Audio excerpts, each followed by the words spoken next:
मैं सुधांशु मिश्रा अपने चैनल मिश्रा जी के माध्यम से आप सभी श्रोतागणों को चंदन वंदन और अभिनंदन। नीलाम्भुजश्यामलकोमलाङ्गं सीतासमारोपितवामभागम् पाणौ महासायैकचारुचापं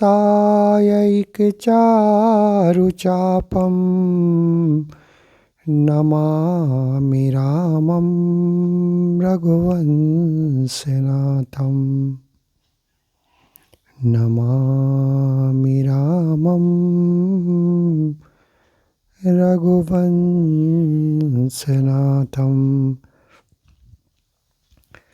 प्रिय श्रोतागण, क्या आप लोग जानते हैं कि कृष्ण भगवान अपने मुकुट में सदैव मोर का ही पंख क्यों लगाते हैं?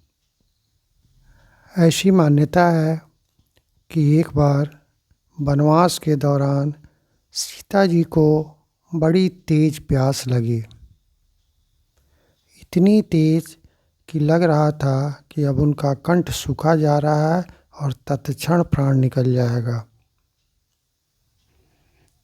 उनके प्यास को देख करके प्रभु श्री राम भी काफ़ी परेशान थे,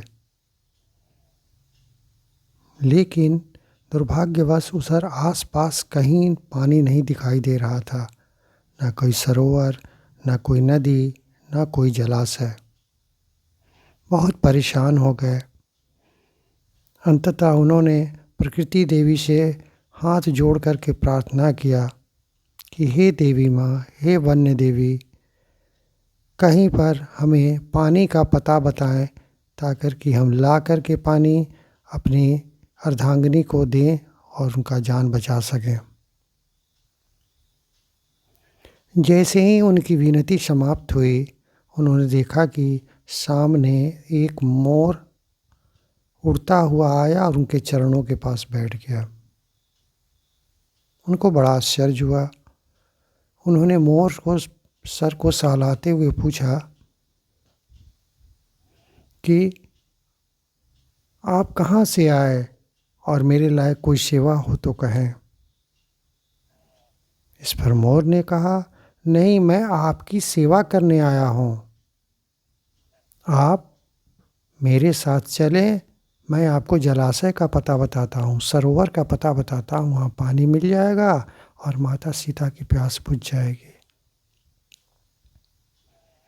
प्रभु श्री राम ने कहा कि आप तो तेज उड़ेंगे और हम तो उस गति से चल नहीं सकते, फिर जलाशय का पता कैसे चलेगा? मोर ने कहा, प्रभु आप परेशान ना हो, मैं उड़ते हुए जाऊंगा और रास्ते में अपने पंख को बिखेरते हुए जाऊंगा। थोड़ी थोड़ी दूर पर अपने एक एक पंख को गिराते हुए जाऊंगा। आप उसी पंख को देख करके रास्ता समझ जाएंगे और देखते देखते आप सरोवर तक पहुंच जाएंगे। हुआ भी ऐसा ही। आगे आगे मोर उड़ने लगा, पीछे पीछे पंख गिराते चला गया और उसके पंखों को देख करके प्रभु श्री राम भी उस जलाशय तक पहुंच गए।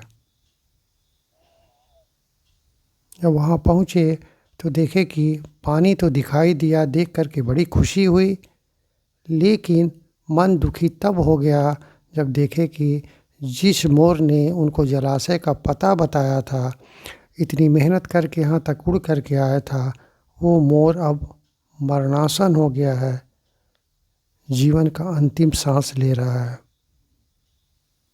ऐसा माना जाता है कि मोर का पंख एक निश्चित मौसम, एक निश्चित समय पर गिरता है। अगर उसको बिना कारण पंख गिराया जाए या मोर बेवजह अगर अपना पंख गिरा देता है या जानबूझ करके गिराता है तो उसकी मौत आ जाती है। मोर के साथ भी यही हुआ।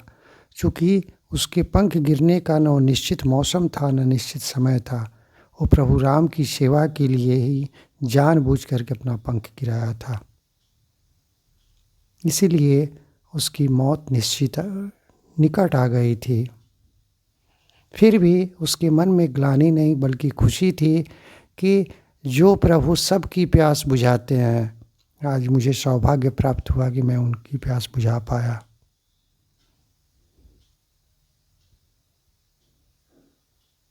और जब इस दुनिया को छोड़ के जाने वाला था, उस समय प्रभु को उन्होंने दोनों हाथ जोड़ करके चरण को स्पर्श किया।